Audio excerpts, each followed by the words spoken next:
Welcome to the Friends and Rivals podcast. Let's talk Devils and Islanders, let's talk Penguins and Rangers, but let's not talk about Flyers, cause they're a bunch of fucks, which no one can deny. Do you believe Shit in show. magic? Shooby No. dooby doo wop wop. No, I don't. I don't necessarily believe in the curse of the fucking President's Trophy.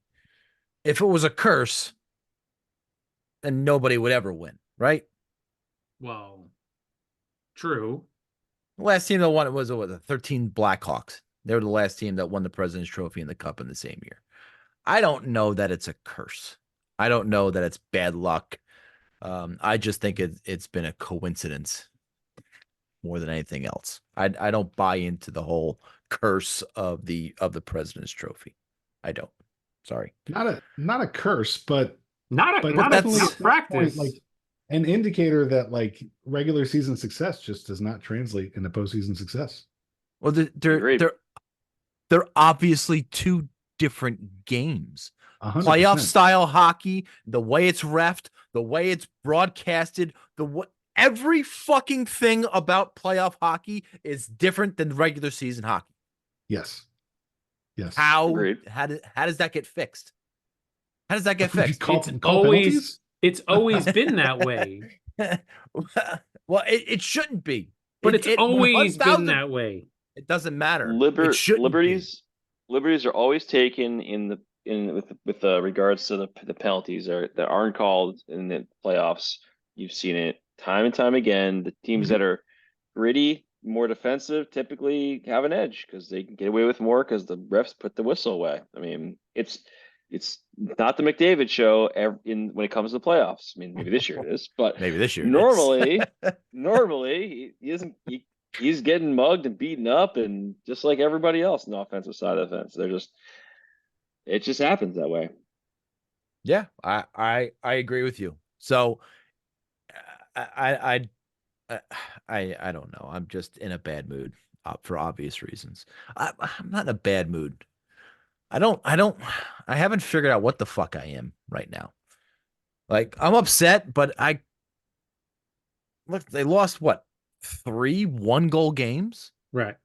in the Eastern Conference Final. To say that they have to blow up the core, I don't know.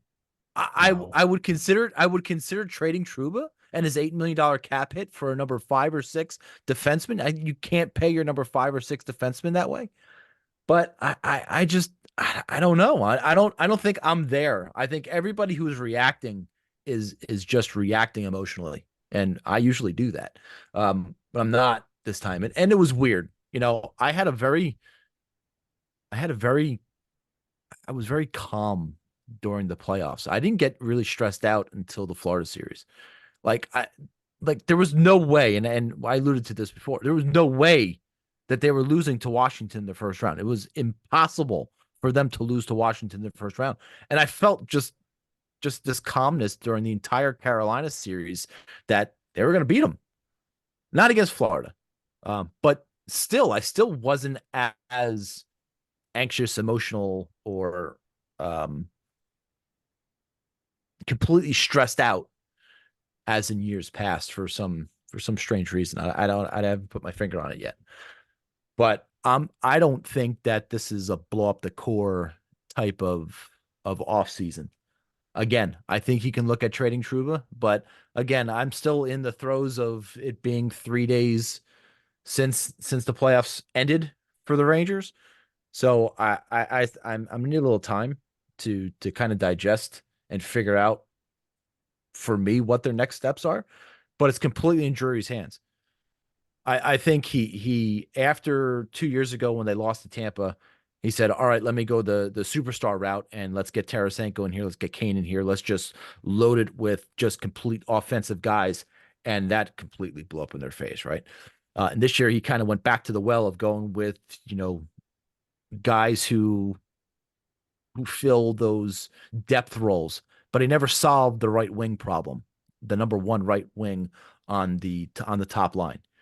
He could have if he gave up the farm, I guess, but he didn't do that. if they had Gensel instead of Roslovic, is this a different? so. Are we talking about something different, or are we I talking firmly the same believe, thing? as the guy who watched Gensel his whole career, I Uh-huh. firmly believe if you had Gensel, I'm not guaranteeing you beat Florida, but I very much believe you are playing Game 7 tonight. He's a point a game guy in the playoffs his career, You don't and have to tell me that. I know that. if they had thrown Kako and a premium prospect the Penguins' way, they could have inserted him in there over Kako. What did Kako do in this whole fucking playoffs? 2 points. He I had mean, one goal against Washington that was pretty big in Game 4. Whoop-de-doo. yeah. But again, there's no way they were losing that series. I think you're playing Game 7. And what's more is I think the Stanley Cup was won in the Florida Ranger series because I sure ain't picking Edmonton. I wholeheartedly agree with you, but I don't know. We all dismissed Edmonton a lot this year and in this playoff year, and True. McDavid putting him in the finals. I don't know. But I have this written down. It was part of my thing, but since we're talking about it, I'll say this now. The last 3 seasons, in the last 3 playoff years, 22 versus the Lightning, Eastern Conference Final, 23 versus the Devils in the first round, and 24 this year against Florida. The Rangers go into a scoring drought at the end of the series. 5 goals in the last 4 games in 22, 7 goals in the last 5 games in 23, and 5 goals in the last 3 games this past year. So you kind of see the drought hit. I mean, that could be true of anybody, right? But the games were so contested this year. I think it, again, I don't know. I still don't know what I think about this year. Still don't know. But I have to do what you guys have done in the past, and that is eulogize the New York Rangers season. But I don't think mine's going to be as sad as your guys was. There was a lot of fun that happened this year with the Rangers. You win the President's Trophy, and you're going to have a lot of winning, and winning equals fun. At least for me, it does. So here we go. I mean, the season started with promise, and the changing of the bench boss. Peter Laviolette takes over for Gerard Gallant after the Rangers get swept out of the playoffs the year prior by a shittier coach than Gallant. From the start of camp to the end of the season, there was never a question about the buy-in from the players. Laviolette established an identity for the team, that of being a fast, skilled team, but also a team that battles. The first goal of the season comes from a bust of a player trying to find himself in Alexis Lafreniere. They had that Canada trip that's actually started in Seattle with the lights going out in that game and finishing in Edmonton, and the Rangers swept the road trip to take over first place in the Metro, and they really never looked back. There were some question marks even for this first place team. A number 1 right wing, 3rd line center after Hedel went down, as well as a 6th or 7th defenseman to add a little bit more depth on the back end. The table started to turn with the activation of Kako off of IR and the addition of Rempe onto the 4th line. There were some memorable games in the second half of the season. There was an impressive comeback win over the Icelanders at MetLife Stadium. They outlasted the second rumble at MSG to beat the Devils. The deadline came and went with additions of Wenberg and Roslovic up front, and Ruedel to solidify a little depth on defense. They had the opportunity to go after the big fish, and they declined because they didn't want to include some top prospects. Even with the addition of the addition of the depth players, they still clinched first place in the NHL in April and the President's Trophy. The playoffs began with a nervous anxiety and a scoreless first period against the 8th-seeded Washington Capitals, and then Rempe Mania took over and made the roof of the garden come off. They went on to sweep the Caps in the first round with a big series from Rempe, Panarin, Zibanejad, Trocheck. It was the first sweep in an opening round since 1994. In the second round, there was a meeting with the Carolina Hurricanes. The Rangers went up 3-0 in that series, and went on to win their first 7 games of the playoffs for the first time since, yeah, you get it. They would ultimately win the series in 6 games and onto the Eastern Conference Finals for the second time in 3 years. And really, Stanley Cup fever took over the Garden and New York City. The Rangers fall behind early in the series, were down 1-0, and then rattled off 2 straight overtime games. And that would be the last time the Rangers fans would cheer in victory in 23-24. The Panthers dominated the remainder of the series, and the Rangers fall in 6 games to the Florida Panthers, who were on a mission to not only go back to the finals, but to win the Stanley Cup. I had made mention about the prior years, but it wasn't all bad. Even at the end, Igor was probably the best player in every game they played. Lafreniere is proving that his season wasn't a fluke and excelled in the playoffs. Trocheck was just a machine in the playoffs with 20 points in 16 games. But there was the ugly too. There was Trouba was just awful, I think, in the entire playoffs. 7 points, 0 plus minus in 22 penalty minutes. Zibanejad, after the great first 2 rounds of the playoffs, became invisible in the Eastern Conference Final, and Panarin as well. Is that because they fell off and got tired? I don't think so. I think just Florida became a machine at shutting down offensive players on the other teams. You look at probably, the first 2 rounds that they played. I don't think anybody on Tampa was really lighting it up. Maybe in one game they did. I don't think that Pasternak did all that well in round 2. They certainly shut down Panarin in round 3, and it's going to be really interesting to see what McDavid can do against the Panthers and if they can shut him down.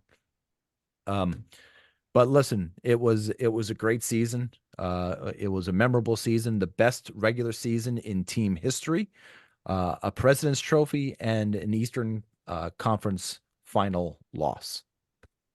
And that's your 2023-24 New York Rangers. This sucks. I mean, you said at one point, and I agree with you, and I think as time goes on, you'll come back to this opinion. You can't be upset when you're one of the last 4 teams. No, it was so much fun this year. You can be disappointed that it didn't go further right now, but long term, you can't be disappointed that you're one of the last 4 teams. The core of your team is still under contract, and it's just finding those other pieces to mix in. I gotta tell you, not only that, my fucking beard this year was just spectacular. It's beautiful. You're a beautiful man with that beard. I appreciate that, Bill. Thank you. I miss it already. But you're right. Playing hockey at the end of May, beginning of June, I mean, we all want that for our teams. And you all got to get to that point. I'd take the beginning of May. I take late April. I agree. I agree. April. I agree. I mean, you could be on the other side of this. You look at what Dallas is going through, also lost in the in the conference finals. They are not in the same position as Rangers, where their core is still together and they have young pieces starting to flourish. And they're talking more of how much money they're gonna have to throw at certain guys in next year. When certain guys come up, because they went all in. They have an aging core, and there's a couple guys or UFAs that they brought in that may not come back, and I don't know if they have the same ability to turn it around potentially if everybody comes back. And UFAs don't always do that. You know how it goes.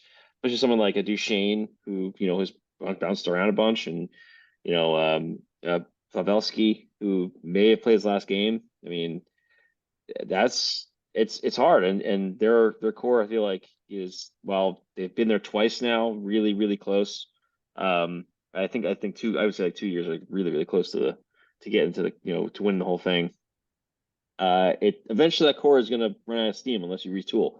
And I don't think the Rangers need to retool at all. I think they're fine. I think they're Yeah, going to be doing. everybody's coming back on that team. They're coming That's back, man. Like any it's, kind of Well, rebuilding. listen, they have the three key RFAs in Kako, Lindgren, and Schneider.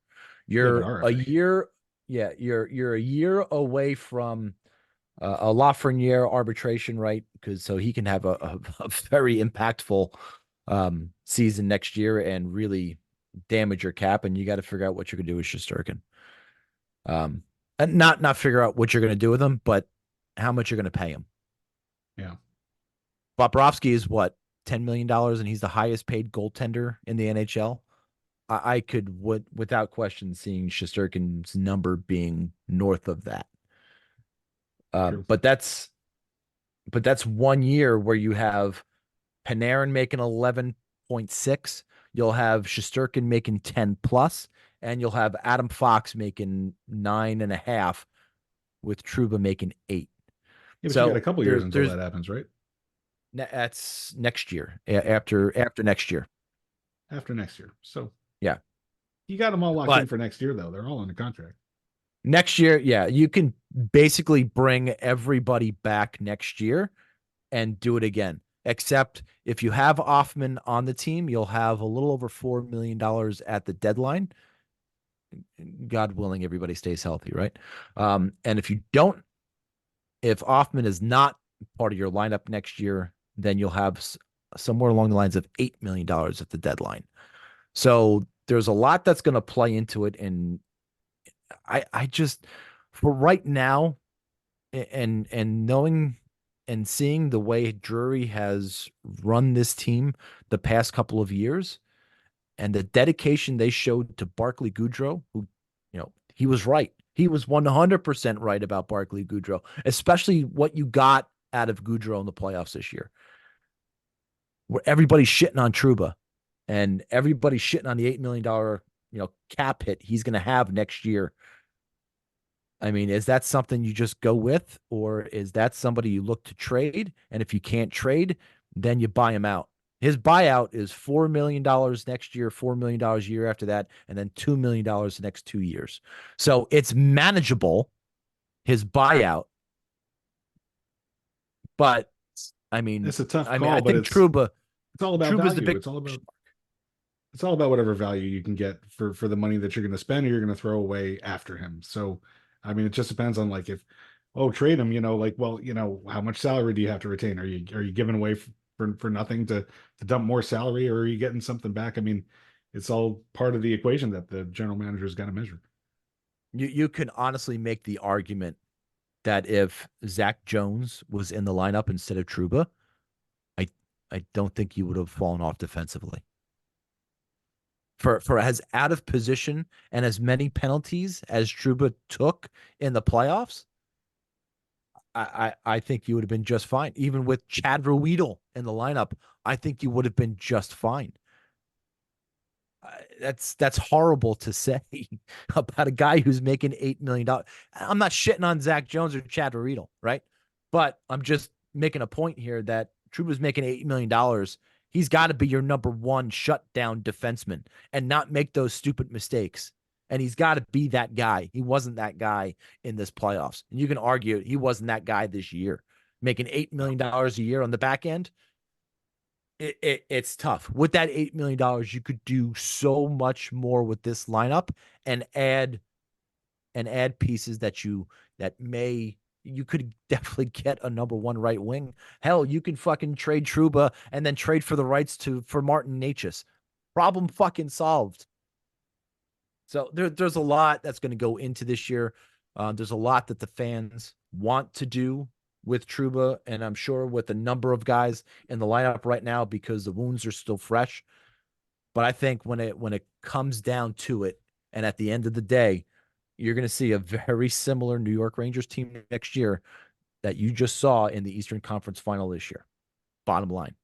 And that's what, when I was talking about, I'm picking the Bruins this year and making the point of it's always, Did you fucking love the Bruins? It's former, but it's it's teams that have recently won the President's Trophy. The team wins the President's Trophy, they've arrived with the elite, but they don't necessarily, it doesn't translate in the playoffs. But you've got they don't disappear. They don't just fall off after you win the President's Trophy. You're competitive, and what you're doing from there is you're tweaking with the playoffs in mind. That's why they don't end up winning, multiple President's Trophies. But they get tougher in the playoffs. And so I think the Rangers are in a good position to say, okay, here's what we really needed. Here's where we could have really, they have they could fill very specific needs based on what they saw was missing against Florida. And it doesn't take maybe like a superstar. It doesn't take a Jake Gensel now and it doesn't take adding a Patrick Kane. It's those role guys, and it's being able to be very tough to play against 5-on-5. You always have to have great special teams because you can't have the serious swing on special teams. But like power play chances are going to dry up, especially the further you go into the playoffs because they just put the whistles away. So it's got to be, you just got to put a super gritty 5-on-5 team out there. And when you've already won the President's Trophy, man, you're so close. You're so close, and you're primed for like a chance to win in the coming couple of years after that. Yeah, I agree. And I don't think Florida didn't go away.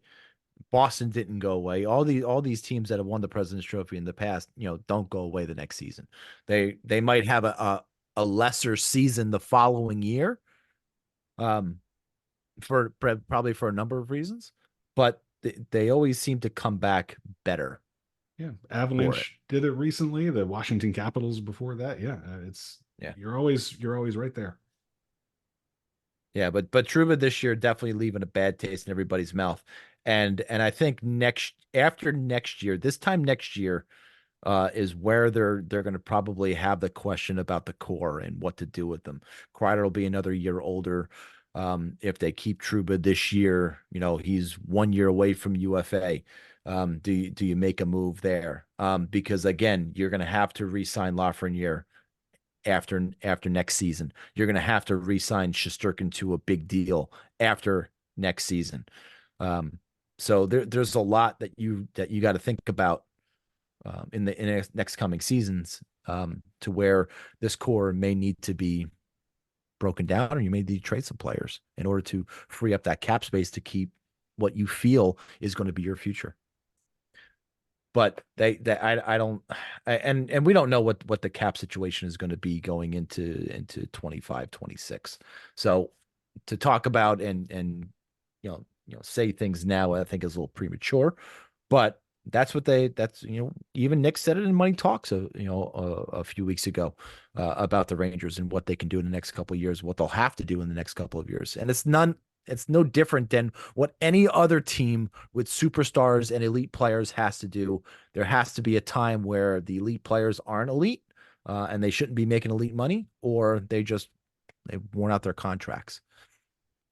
And I don't think next year we're there. Maybe Trouba, and the great thing about Trouba is his no movement clause becomes a modified no movement clause this year, as does Kreider's. But Kreider's a guy who I don't think you want to trade. Kreider's still completely serviceable. And he is a 16 game player, as they call these playoff guys. And he's probably one of the more 16 games players means that they're playoff guys. These are the guys who play, gives you the 16 wins in the playoffs. That became a big term this year. You didn't hear that? No. Oh. Well, Steve and our teams weren't in the playoffs, so we wouldn't have heard any fucking thing about any of that shit. Sorry, my bad. I didn't do that to shit on you guys. I know you didn't invent the phrase, so I'm just going to say that's a fucking stupid fucking phrase. Oh, good. Well, I didn't invent it. I'm just saying. I couldn't help but we've already talked about the Gensel thing and how I think they could have been playing Game 7 tonight with him, but I couldn't help but think back to the 94 team for obvious reasons. Jesus Christ. How everybody is talking about the 94 team all goddamn year. But I mean, that team went all fucking in, right? They went all in that year. Obviously, they traded away Mike Gartner, Doug Waite, Tony Amonte, Darren Tony Turcotte, Amonte in his fucking prime. Tony Amonte for Noonan and Matteau, and like Matteau scores like this iconic goal. But were they really better off in the playoffs having No, Nato and Noonan over Monte. I mean, no. Would you Point do you just- think they were better off having fucking Glenn Anderson than Mike Gartner? no, Are you insane? definitely not. Definitely not. Now picking up Tikkanen, yeah, for weight. But Tikkanen was already there. Well, but they picked him up again. But Yeah. Anyway, just that team went all in. That team went all in and traded till it hurt, and the Rangers didn't do that. And so just hope that Drury knows what he's doing for the future, and that the guys they held on to are gonna make that pay off. There's I don't even want to go. I'm not even going to speculate what was on the Twix earlier today, but it did center around another Kachuk, and it wasn't Matthew. No, please give that speculation because that was the dumbest trade recommendation I've ever seen in my life. It was but I don't know which one you saw, but the one I saw involved Kako, Hedel, Offman, and a first. One, No. I would. No, that's I not would the do one that I in a saw. fucking. I would do that in a fucking heartbeat. Where do I sign? Which one did you see? I mean, it's It ridiculous. started with Kako, it ended with the first, but the middle two were just nothing players. Like absolutely nothing players. Sharpanov and Oh no, too soon, Bill. Too soon. sorry. Too soon. But the Stanley Cup final is set, and we have listen, is either the Florida Panthers are going to win their first, or Connor McDavid's going to win his first. And I don't know. Florida looks to be a fucking team on a mission. And I don't know if Edmonton can handle them. Sorry. Yeah, kind of agree. It's very. Hold on. What? No. Hold How are you on. showing it? Why don't you just read? Why can't you just read it? I can't Capo, see. Lindgren, Goudreau, and a first rounder. They're never going to do that. Why would Ottawa do that? Exactly. Why would Ottawa do that? Why would Ottawa do that? That's dumb. And look, the Rangers aren't trading Lindgren. That's not going to happen. They're not going to trade. If they were going to trade Goudreau, he would have been gone already. But he's proven to be too valuable in the playoffs for them to trade him for the regular season. They're not doing that either. So I don't know. I don't know. Even Brooksy in the post fucking went a little overboard and a little crazy, I think. My opinion. Anyway, sorry. What are your thoughts on the Stanley Cup final? Yeah, I think it's I think Billy's gonna say the same thing I'm gonna say is the fuck. I don't know if About the Edmonton schedule? got the schedule too, but yeah, asinine. it's kind of The whole kind month of of June is the ridiculous fucking that we're sitting here not watching any hockey for another week, and then it's 2 weeks till 3 weeks out. The final game 7 could happen. It's crazy. It's like a loss of momentum. I don't get it, but whatever. Anyway, the way I feel is that Florida's pretty stacked, man. They were here last year. They're pretty much they know what it takes to win at this point, and Edmonton hasn't been in the deep waters yet in the finals. Crosby lost his first time with Malkin, Heartbreak City, but they came back next year and they won it. I think you're gonna see a bit of a repeat. I think they're gonna put a good fight, but I mean, if Florida takes a lot of liberties with Edmonton the first few games, like we saw with the Rangers, impose their will, and Edmonton can't deal with it, then it's going to be a tough series for Edmonton. I think Edmonton's got to come out fast and hard and match the toughness and match the physicality. And if they don't, I think they're going to have a really tough time getting by a very deep team. Who honestly, there was parts of that series with the Rangers where they just were toying with the Rangers at sometimes. I felt like it was kind of crazy because I know the Rangers are very good, and watching some parts of those games, I was just like, man, like Florida just looks like they're just not going to fucking lose this thing. Even when they were down, in the series, it seemed like the Rangers had a hard time just, winning games. They made it do in the beginning, but I don't know. I'm not sure how they get past them. Nick started that segment by saying how stacked Florida was, and I'm just going to say I'm going to go with Edmonton because I think they're stacked as well for other reasons. And I'll just leave it at that. In my opinion, the Rangers would have destroyed Edmonton, and so I think Florida's not going to have any trouble at all with Edmonton. I think as good as McDavid is, the only way that I actually see Edmonton coming out ahead in this series is if McDavid does have a huge series, and the only way I think he has a huge series is if all the refs get together in this long week leading up and have a conference and go, you know what, if they are just roughing up McDavid and they're draped all over him, we're going to call those penalties. If they start calling penalties, it could be a whole different thing. But based on what I've seen, unless we see them change their approach, the refereeing approach, I don't think Edmonton has any chance. I think Bobrovsky is better than Skinner. So I That's typically no goes doubt. down the goaltending, and I'm going to pick Florida. Yeah, and I do agree with Billy. I thought the Stanley Cup final was between the Rangers and the Panthers. Whoever's coming out of that series is going to win. But I guess in the final they add an extra travel day. So they add change cities. Well, yeah, every time they change cities, they add an extra travel day. So there's 3 days off, or 3 days between game 2 and 3, and then 4 and 5, 5 and 6, 6 and 7, which makes this it spans 3 weekends. And the dumbest part of this is that if there is a game 6 or a game 7, it's on Friday and Monday. I don't understand that. I don't get that at all. Well, because obviously the only choice would be to move that Monday game of game 7 to the following fucking Saturday if they want a weekend game. Assholes. Well, no, it could be just Friday and Sunday. No, because then they'd have to change cities and they would only have 2 days to get there in the middle of the summer. Listen, they're obviously all traveling by train, so they need that extra day. This is the first time. It's a fucking horse trail, right? And covered wagons. Fucking Lewis and Clark are leading the commute from Edmonton to Florida. Sacagawea, please get us to Edmonton. This is the longest distance between cities in the history of the Stanley Cup final, in total distance wise, mileage. Well, yeah. Is it the longest distance between teams? Period. Probably, right? Is Vancouver further? I don't know. Is no. Edmonton further up than Vancouver is west? Edmonton, Florida beat Vancouver, Boston, or something like that.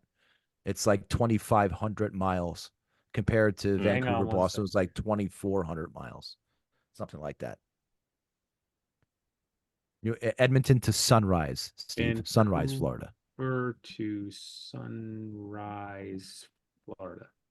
No, against teams that played each other in the Stanley Cup final. No, I'm just trying to see if Vancouver to Sunrise is 3,425. That is so far. Vancouver had made it. That is far. Edmonton to Sunrise is 2,540. So Vancouver and the Panthers would be a further distance. So it's not the furthest possible, but no, further. It's damn close. Damn close. Edmonton had 10 shots on goal in their game 6 win. How are they going to win? How are they going to win that against Florida? I just don't see it. They got to change something. I don't either. But and this goes against what I said, right? If you're going just on goalies, how does Ottinger lose to fucking Skinner? Yeah, it's unbelievable. I mean, we've said it before that a well-placed shot is going to go in no matter what. So just how about a well-timed shot? Rather than going for volume, waiting until you have the perfect opportunity to shoot. Maybe it just worked out. It doesn't work out 7 times out of 10, but in this game, it did the trick. They got their 2-goal lead and they just sat on it. That was it. Yeah, and not to mention that first goal was an absolute insane McDavid play. I mean, God. Pretty. just Pretty. didn't need Reminded it. me He of the walked around the Lafreniere whole- goal. Yeah, It's a a good little point. bit, It's a good point. a little bit. What a bust that guy is. McDavid. No, Lafreniere, not McDud. McDavid.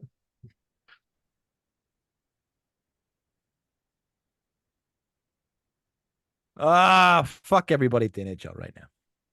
Yeah. Ugh. All right, let's go to and is that did anything else happen this week? No. Nothing. Nope. Unless we want to talk, I mean, maybe we'll save it for next week, but I guess at some point we got to start talking about regular season awards because they've just started announcing those on random days. Next week. 'Cause Yeah, we'll have nothing to talk about next week. Yeah, we'll definitely do that. We'll start getting into our teams and how they're going to fare, Okay. going into free agency and shit like that. Spectacular. Because we only got a couple more shows Little until we peek go behind on the curtain, hiatus. everyone. Little On peek behind hiatus. the curtain. I will not be here the 24th. So if This you guys want to do a motherfucker. show, go right ahead. I'm going to be The on a cruise, fuck? not getting Wi-Fi and enjoying But quiet. that's game 7. Jesus. Yeah, and I don't give a fuck anymore, Bill. I don't. Okay, so now I Care know less. what the podcast is really about. Okay. It is his podcast. I mean, Care until the Rangers are out. That's all. makes All sense. right. Oh, that's right. You wait till next year if one of your guys' teams goes Oh, further God. than the Rangers. Dear If God, you think we're heaven- leading with that, not Dear a God up in chance. heaven up above, who I love so much. Please let the Devils go way further in the playoffs than the Rangers next year so we could really piss Tom off. Because Thank you have you. a year. I love you, Jesus Christ. You have at least a year of your reigning Metro Division champion, New York Rangers. And as your Goody. goalie once said, you didn't win the Stanley Cup? Then who cares? Who cares? Is right, but it would be your reigning Metro Division And who champions. cares? And I'll just say, who cares? At the That's end of it. fine. You're not going to Listen- say President's Trophy winners? No, Just gonna stick our with the team Metro? is, yeah, it's mostly been about the All right. Metro, and it'll probably Okay. piss you guys more off about the Metro than the President's Trophy. No, equal. They would be equul. They would be equal. Yep. Okay, well, maybe I'll just say them both. Just Maybe I'll just say them both. You switch them alternate. up I'll say You could both. alternate. I could alternate. Just alternate. Yeah. I'll come up with something. Great. Your Can't pres- wait. Your Awesome. presidential Metro Division Can Billy champion. talk now? Something like that. I don't know, Kenny. Billy, I DTF. suppose I can. Yeah, oh, it's the weekly WTF. Thank you. I have to talk about myself this week, which I don't usually want to do, but something happened. Something happened to me this past Friday. It's a very inspirational story, which I have to share. And I intentionally did not share any of this with any of you. all Strap weekend. in, folks. I couldn't Wow. wait. Hold on. Let me get so- in my comfy chair. Get comfy. Okay. Woo, I'm in. So this past Friday, I attended a Somerset Patriots AA baseball game. It was fireworks night. It was completely sold out. I had to buy standing room tickets. Huge crowd, so like over 6,000 people there, right? So between the third and the fourth inning, I ran over to the concession stand to get a bottle of water. So I had my whiskey flask with me. So I just needed a chaser. But I wasn't going to buy alcohol. Dude. What? Can't say they're gonna know now. They're gonna Oh. strip search you next time. Sorry. Ugh. But that's why I was buying water. I just needed that. So I was there between innings, but by the time I had gotten my water, it was the top of the fourth that had begun, and I was walking back to my seat, and all of a sudden, commotion. There's a foul ball coming my way, and it bangs off the back of the concourse, and just rattles around a little bit, and it starts rolling right toward me, right? So I got the bottle of water in one hand. I like rushed it like a third baseman going to pick up, like a slow dribbler, and I barehanded it with my left hand, and I fielded it cleanly, and I had caught the foul ball, right? So there was, as I did that, while I was still in my technique, in my position as a fielder, right? This little girl, couldn't be more than like 7 years old, who was chasing the ball from the other direction, is running toward me Oh, no. as I picked it up. Oh, And no. she was like Thoughts and prayers. she was like super ugly, right? She had like a Mets t-shirt Oh my on. God. And this was like a Yankees. This is a Yankees minor league. Oh that delivery. It's a Yankees minor league game against an Orioles minor league team. I don't know why there was a Mets t-shirt there whatsoever. So she had like ketchup like smeared around her mouth from like, I guess, losing a fight with a hot dog, or like maybe she's like a special needs kid that like had, mustard down the whole into one hot dog and then only on half of the, Hey, half ketchup or something like that.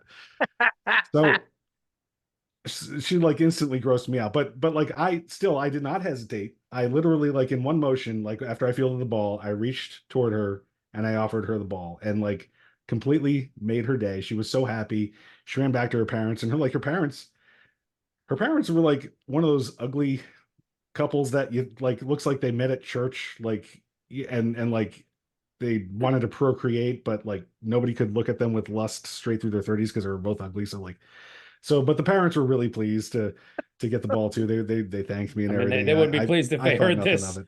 this account of their coitus, but okay.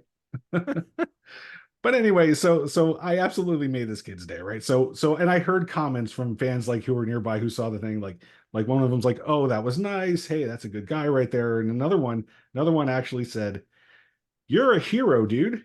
A hero," right? So like I started thinking about heroes, right? Like our military personnel, past and present, right? Like teachers and first responders and stuff, and how heroic the things they do are. But are they really heroes? Because they're doing a job, they're getting paid, right? They're getting reimbursed. So I don't know that that's really heroic, but I wasn't getting anything for this. This was like free from my heart. I just gave her the ball. So like I'm thinking about this and thinking about, yeah, man, I really could be like a hero and stuff. I'm debating this in my head, right? So now it's like the bottom of the 6th inning, and a Patriots batter hits a long drive down the left field line, and I'm standing kind of in that area, and so I'm on the walkway behind like the picnic area, and the ball was hit to my right, and it was going to hit the back wall of the concourse. And like, dude, I know physics. I'm motherfucking, I know physics, right? So I see that ball heading toward the concourse wall. I back up 3 steps, caroms off the wall, and like I catch it in my 2 bare hands perfectly. I got second foul ball, right? I bought it. I caught 2 foul balls in one game in a totally sold out place. Holy shit. What the fuck, man? That's crazy. Alone. And this time when I caught it, I immediately looked around and like, is there a kid I have to give this to? No kids. There's no kids anywhere around, right? There's no kids trying to get the ball. You just got back in your white van and just went off. His windowless I was able to keep with that a one couch for hanging out Fucking the end. nerds. Laffy Taffies. But then I thought, is that what a hero would do? So no, I said I walked over He to the threw main it part back of the on the concourse. field. I found a family nearby with 3 small kids. I said, "Hey, any kids want a ball?" And the one who I think was Wait. presumably the oldest brother- Did the kid say, "Have you seen my baseball?" So the one that looks like he was the oldest brother, he looked up and smiled, and he was probably around 9 years old. And the 2 smaller children didn't really say anything. They just kind of stared towards me like stranger danger, you know. But they might have been special need kids because also the first girl on the Mets shirt, but like I just ignored the blank stare on the 2 littler ones' faces, and I gave the foul ball to the older brother. And so I think, arguably I delighted all 3 of these kids. Like when the young dumb ones kind of actually can comprehend what I did for them, like they'll appreciate it too. So yeah. Or they're going to be just, really pissed that you didn't show up with 2 more foul balls for both of them.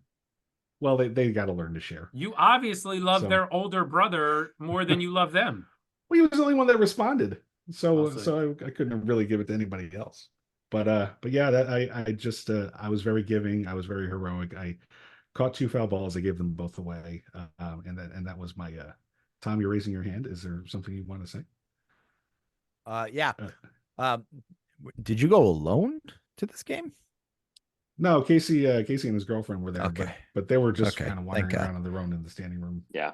Crowd. So okay. What would you have done had the other 2 kids also said, give me the ball, and you had 3 kids all looking for the ball, what would you have done in this scenario? Oh, Just curious. he would have given each one of them a ball. The baseball, throw it- and then his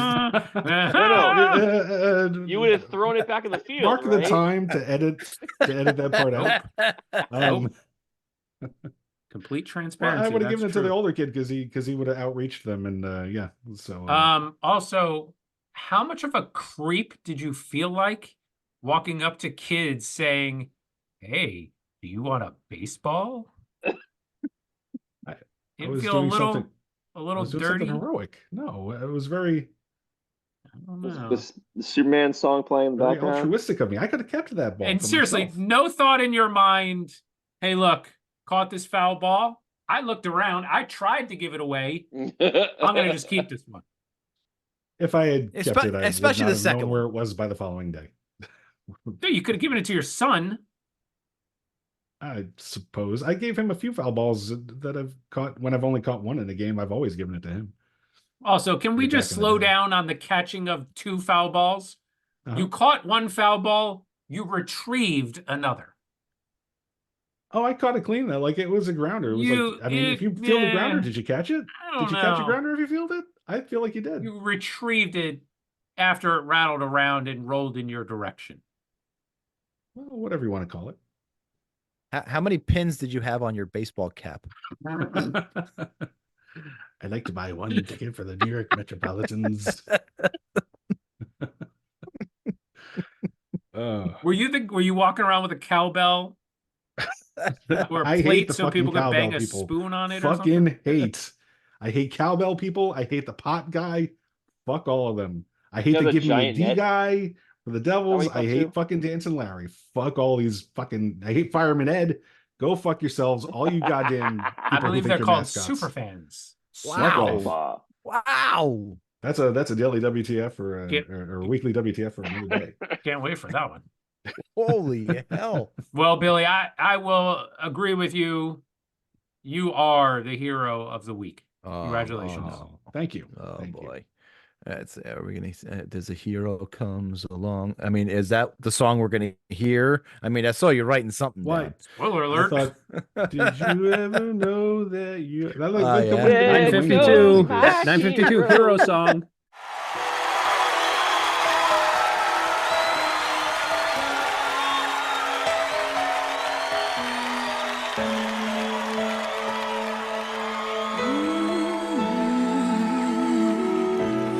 There's a hero. If you look inside your heart, you don't have to be afraid of what you are. There's an answer. If you reach into your soul, and the sorrow that you know will melt away,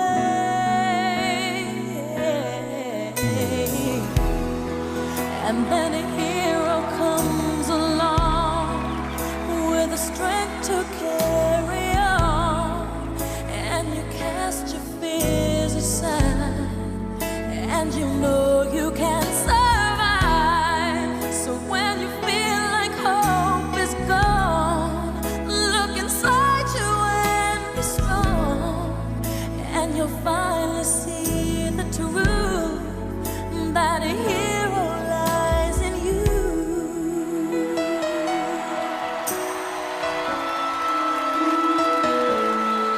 It's a long road when you face the world alone. No one reaches out a hand for you to hold. You can find love if you search within yourself, and the emptiness you bear will disappear.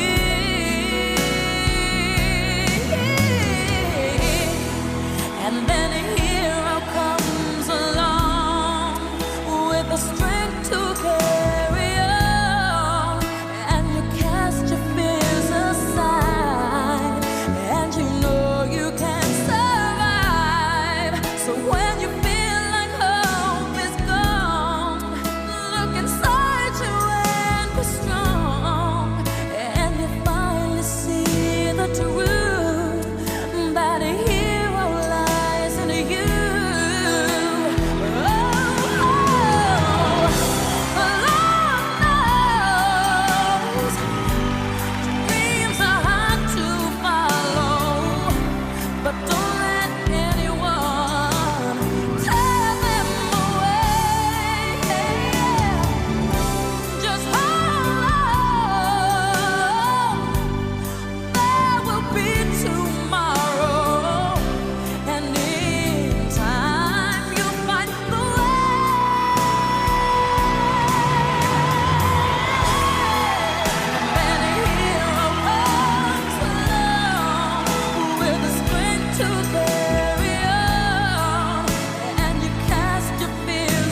Catch 'em there. as you go.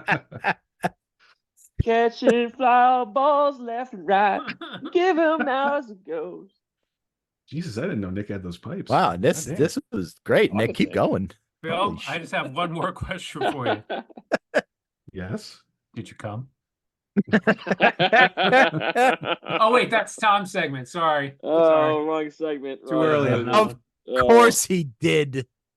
Stupid Stevie. question. You let it out a little early this time. A little premature. All right, Nick. Money talks. Money, it's a gas. Grab that cash with both hands and make a stash. New plug, give a fuck, G and daydream. Think I'll buy me a hockey team. Well, I don't have a story about giving baseballs away, multiple children in interesting situations. But his topic does have multiple involved. Ooh. I do have multiple involved. I actually, this is the end of the year, so these are starting to dry up a little bit because we're not into July 1st yet. Where interesting shit happens. So just this is going to be dredging the I don't know what the hell's it called? Bottom of the barrel. Bottom of the barrel. Hitting the bottom of the barrel here. Yeah, the bottom of the barrel here. So I'm gonna try to keep this a little short.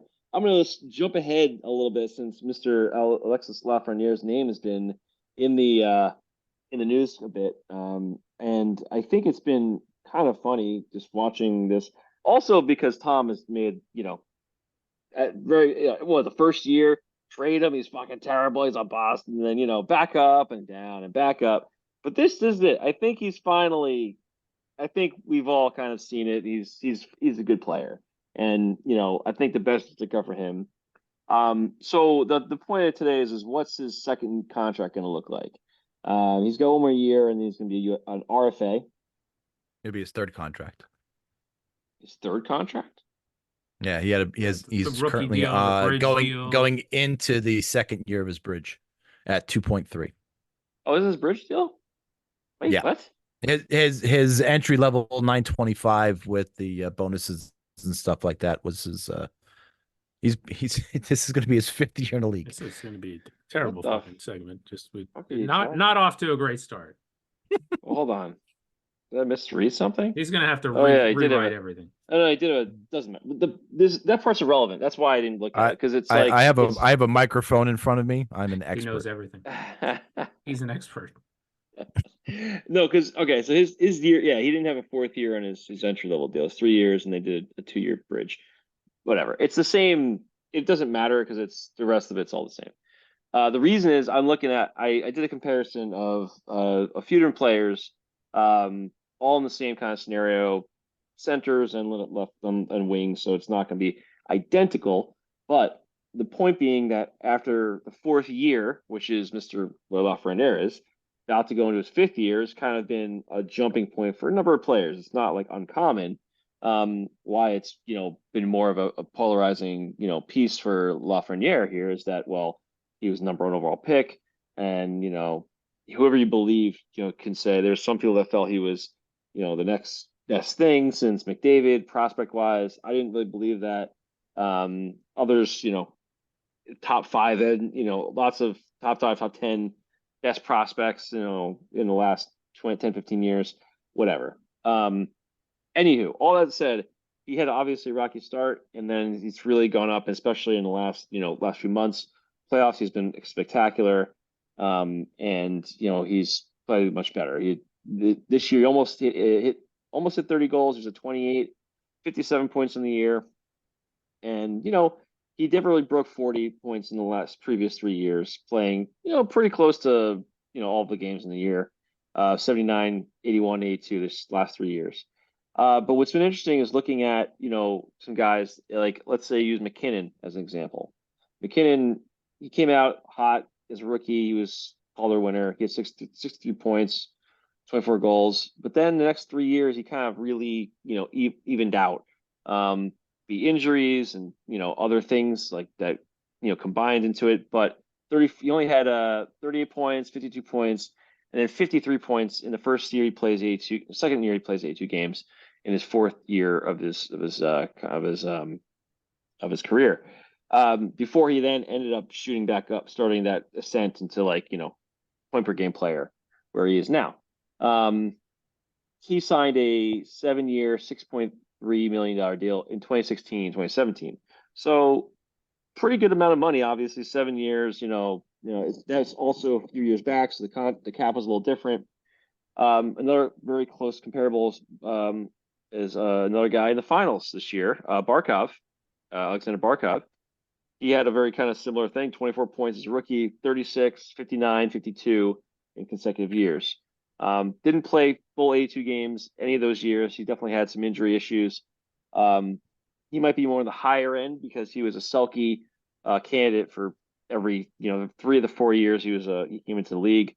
Obviously also had injury problems, couldn't stay healthy, but nevertheless, you got to look at the whole piece of it here.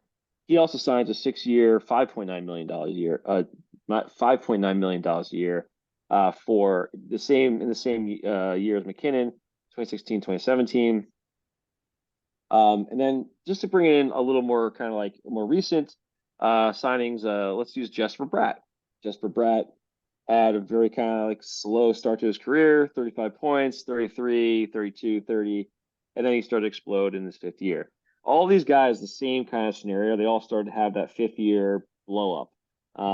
And so obviously with looking at those guys and what they've made, Bratt in his second contract was 8 times 7.9 about. It's like 7.785 or some bullshit.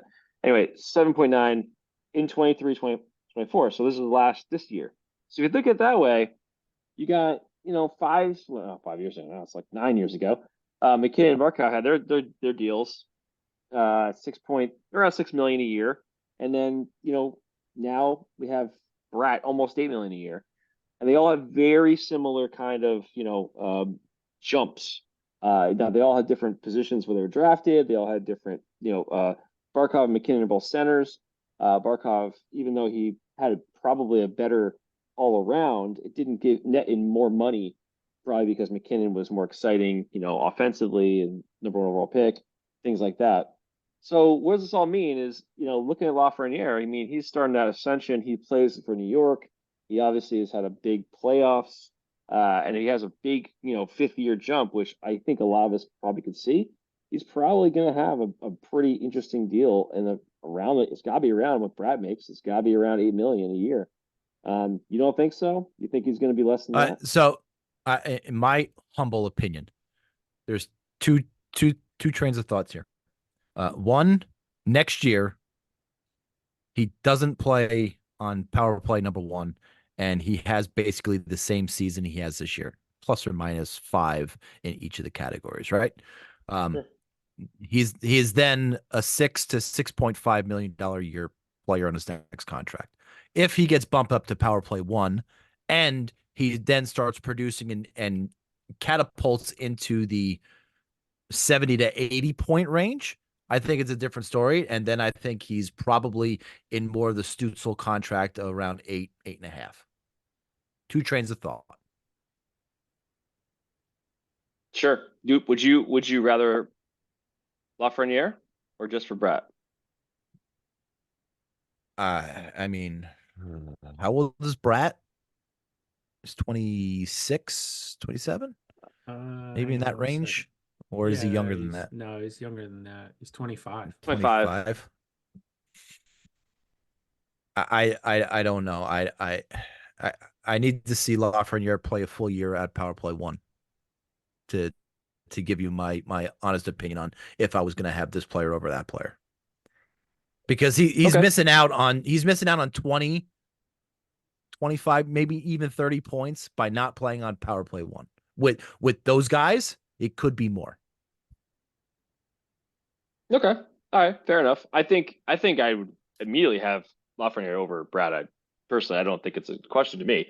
But I mean, if you want to know you're to see it, let's see it. But I think he's an $8+ million guy. I think he's going to be a much more well-rounded player after a full year of getting his shit together, and I'm thinking it's gonna be a pretty interesting year to watch him. And this is the kind of the deal breaker year. He's gonna either kill it, or if he doesn't have a great year, he doesn't break like 60 points, which in this NHL he really should, because the offense is way up and they're a pretty good team. He can figure it out with the rest of his line mates, man. He could really look at making it hard for the Rangers to figure out what they're going to do in 2 years. Look, 5-on-5, his numbers are excellent. Excellent. Yeah. He's a great 5-on-5 player. But once you start putting those special teams numbers in there, it changes the game for the player he is perceived to be. And I want to see it. I want to see next year the Rangers split up and have 2 power play units and see what they can do, because I think they'll have the personnel to do that. And I want to see a full year of Lafreniere. I think it's going to be look, everything is right there, ripe for the taking for Lafreniere. It's a contract season for him. All the reasons. I want to see. I'm here for it. I can't wait to see it next year. I mean, we've been saying it about Hedl for a little while, right? Yeah, but he's, you saw. I think they may have figured something out with Hedl, and he has a lot of protection on his neck. I know, Bill, we talked about this with Crosby, and it turned out being a neck thing. I wonder if the whole concussion thing with Hedl turns out to be more of a neck thing than a head thing. We first alluded to it was all head, but you see a lot of things underneath his uniform that are protecting his neck and holding it. So is he gonna bring back the linebacker collar? No, like the Brian Bosworth collar? Awesome. No, That would be it was cool. Gary. It was Gary. Didn't Gary Roberts do that? Didn't Gary Roberts have the fucking neck thing? I love that guy. What was that guy great. in Denver that did it? Was Denver? Not Polnowski. What was that guy? One guy? Romanowski. Romanowski. Yeah, Bill Romanowski. Yeah. Yeah, like a all cooked up Bill Romanowski. Oh, That he was stupid thing. He was a dirty linebacker, that guy. He's a guy that I feel like they made that movie. What was that movie in with the football movie with Pacino as The a coach? Waterboy? With Sandler. No, Yeah, that one. Sunday. Any given Sunday. Yeah. He was one of My no, name but is Romanowski was one of the Babushi. guards. Romanowski wasn't played there- one of the guards in the Adam Sandler remake. Wasn't every given Sunday Yeah. the Any- one where Any given Oh, Sunday. the Adam Sandler, the longest longest The yard, longest yeah. yard. Yeah. Romanowski played one of the Talking guards. about Waterboy. No. whatever? All right, forget it. All right, let's go to State and Steve's stomach. Oh, that feels better. Brought to you by Coca-Cola Zero Sugar. The only one of our sponsors that's happy with us at this point. Round here, we're saving calories. Round here, we all look so lean. Round here, we enjoy Coke Zero, but sacrifice flavor, no. Round here, Coke Zero's the way to go.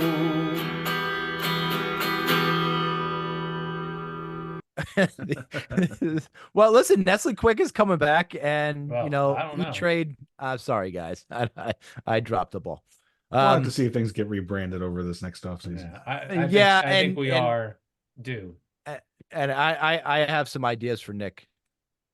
I think It's we're gonna make you Nick. It's gonna make you a star, Nick. I'm telling can't you. wait.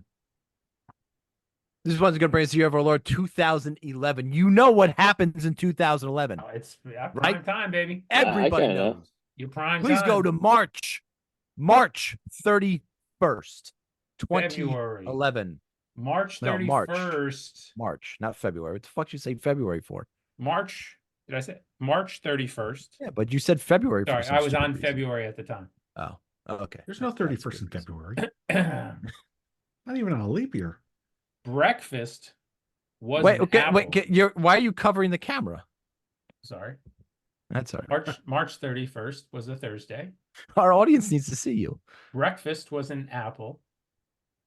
What an apple An in apple. 2011? An apple, yeah.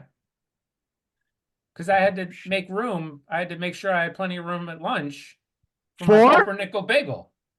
Oh.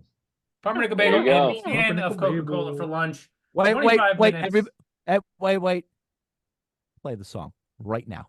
Almost heaven, pumpernickel, toasted butter, Coca-Cola classic, breakfast, lunch, or any time of day. Yummy in my tummy, it's my favorite way. Bagel store, take me home to the food that I love. Pumpernickel, I'm your daddy, take me home. Bagel store. Okay. 25 Good. minutes on the elliptical after work to work that bagel off. Dinner was orange chicken with white rice and a can of Sprite. Whoa. I understand that that's troubling for some, and I'm very sorry, but it is a Coca-Cola product, so they will still be happy. Tom, why did you pick Thursday, March 31st in the year 2011? Why don't you just go to neighborhood beverage and get Hammer soda? Holy shit. No. Ouch. Does anybody know that reference? No. Anybody get that? Got it. Really? So on Old Post Road off of Route 1, there was the drive-in soda place, neighborhood beverage, and they used to have the large bottles of Hammer soda. No? Nobody else was on welfare back then? All right. Good. So obviously everybody missed this story on March 31st. This is when a painful potty prank goes wrong. On the eve of April Fool's Day in 2011, even the most ordinary events become infused with fear and doubt. An Elkton man, Elkton, Maryland, by the way, Maryland, found this out the hard way when he went about his, and that's how it's written, business in a local Walmart bathroom and ended up in a very sticky situation. Oh yeah. Sounds sexy already, right? No. As in his ass was super glued to the toilet. My ass is super glued to the toilet. I say it. Uh. I glued to it. Thanks to the work of a cruel prankster, the 48-year-old victim was forced to call the police, who spent 15 minutes in the restroom trying to remove his ass from the toilet seat. Charlie, Johnny, get down here. You got to see this. Unsuccessfully, they were forced to take the man, seat still glued to his ass, to the hospital. The seat was removed and left the victim with only minor injuries. But the embarrassment of being found pants down, glued to a Walmart toilet seat, that shit will last forever. And that's what happened March 31st, 2011. Time's a creep. Time is a weirdo.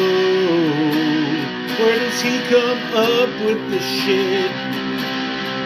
It's so disgusting.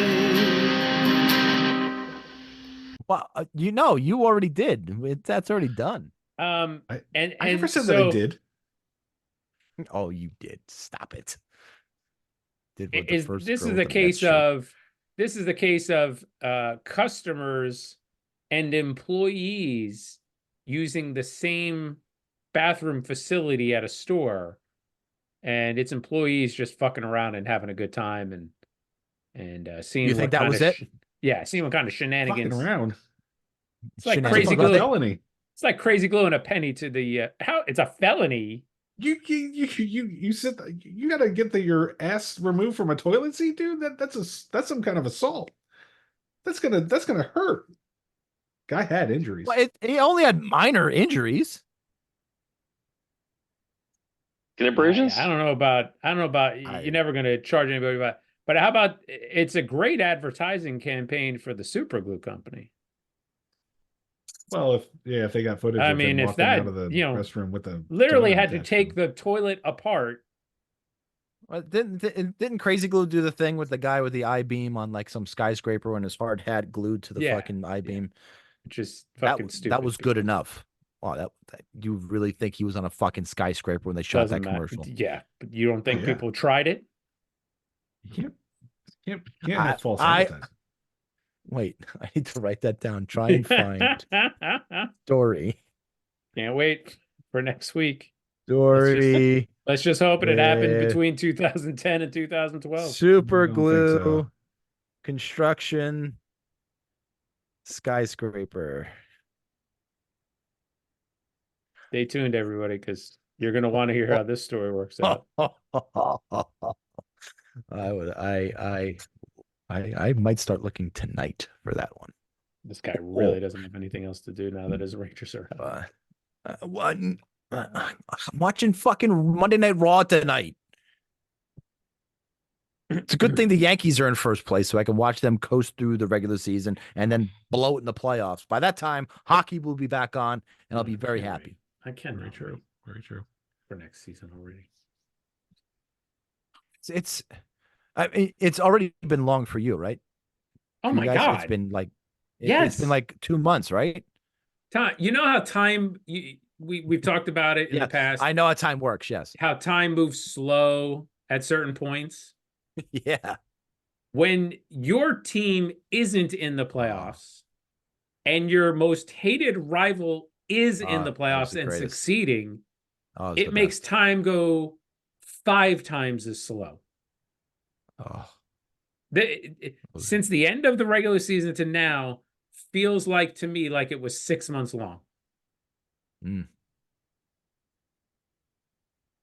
And now the summer is just going to fly by because you're just as depressed as I am. Yeah. I agree. Not Well, as listen, depressed. I mean, listen to that eulogy. Like you weren't as depressed at all. I was not. Oh. Well, it's just everything just happened. Yeah. So I'm sure I will be depressed in a couple weeks, but we won't be on the air then. We got next. What? You got UFAs coming up right after. We got a It'll be month. fun. We got at It'll be least fun. 4 more episodes. Yeah. So Well, we do. No, wait, Draft and free agency. 2 and then we- weeks. 10th, We do the draft 17th, free the agency. 24th when you're not around, Yeah. and then July 1st is a Monday. and then July 1st.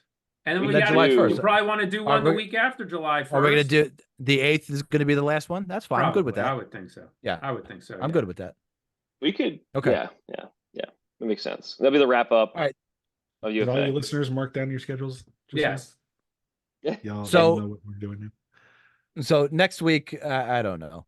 The week after that, the 17th, we'll probably start getting into what we want from free agency in the draft. I mean, Yeah. Jesus Christ, we're picking 30th. This is going to be. This is the problem. Why wouldn't we trade our first round draft pick this year? Because of the spear?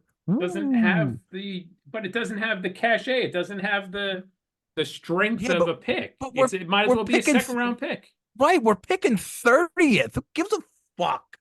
And by Yes, that time, That's exactly what tele- the team you want to trade that pick to is thinking. yeah. Well, don't want them to make. You don't want them to think that way. You want to think it's going to be Yeah. a great first round pick. They're not. But it's at the deadline, so I mean, it could be anything at that point. But I mean, even if you have the first round pick, you're picking 30th. That is what, third to last. It's gonna be fucking 11:15 p.m. by the time you pick. Nobody's watching anymore. Nobody's watching the draft at that point. True. You will be. I don't know. I'll be watching. My team's gonna pick. I'm gonna fucking watch, of course. So there you go. That's your answer. Yeah. So 17th we'll do draft preview, then and free agent preview, and then bang. You guys do what you need to do on the 24th, and then the first is shit on people. We're you. signing 45 people. minutes. That's fine by me. I had a wonderful season. It was great.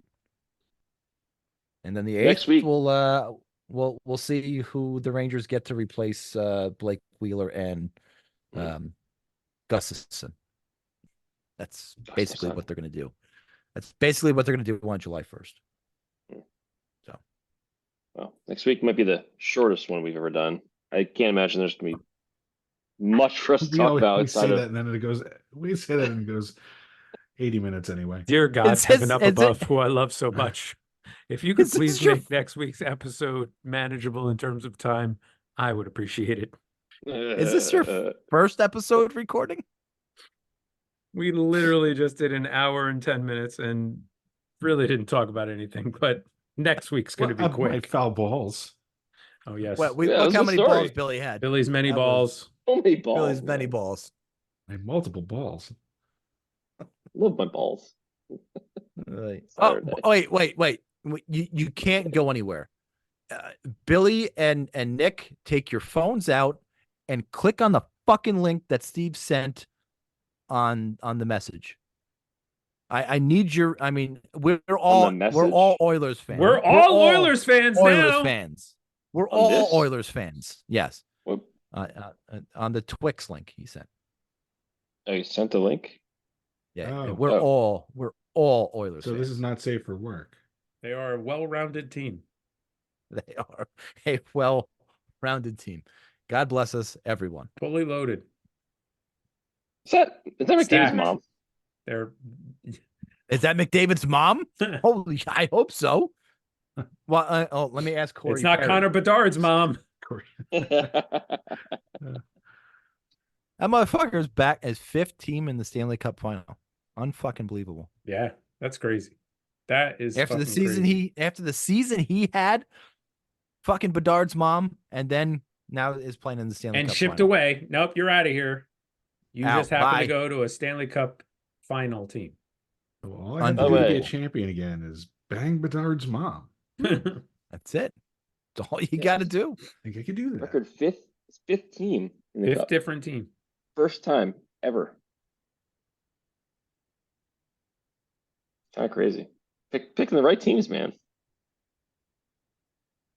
This one just kind of fell in his lap. I don't think he picked them. They were the only team that wanted them. I don't know that to be true, actually. I think there were multiple teams that wanted them. Anyway, whatever. That's going to do it for us this week. Thanks for listening to this crap. Go on the Twix at friends_rivals and give us a follow while you're looking at and finding our podcast. Turn on notifications so you never miss an episode of Billy talking about balls. Billy, say something witty. Nothing witty today. Just play my hero song again for me as we go out. Thank you.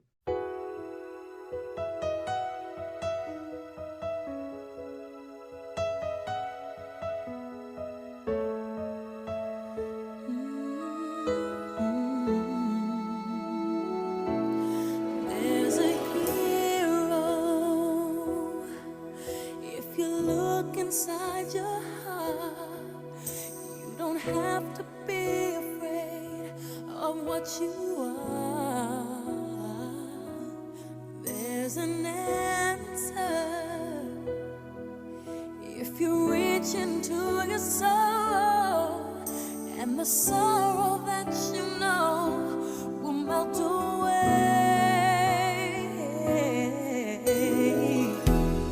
And then a hero comes along with the strength to carry on, and you cast your fears aside, and you know you can survive. So when you